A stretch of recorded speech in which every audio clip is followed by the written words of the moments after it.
Onion నిల్వ పచ్చడి అండి. ఇది రెడీగా చేసి పెట్టుకుంటే ఎప్పుడు కావాలంటే అప్పుడు వాడుకోవచ్చు.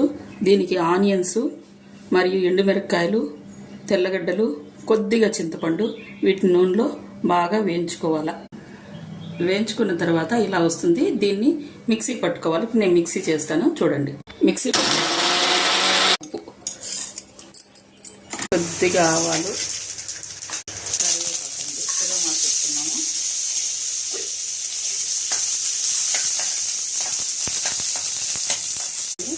ఇందులో వేస్తున్నానండి.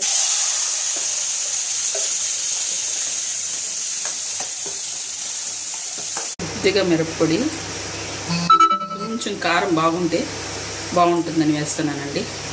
ఒక 3-4 స్పూన్స్ మిరప్పొడి వేసుకున్నానండి. బాగుంటుంది. కొంచెం మీకు వద్దనుకుంటే వదిలేయచ్చు.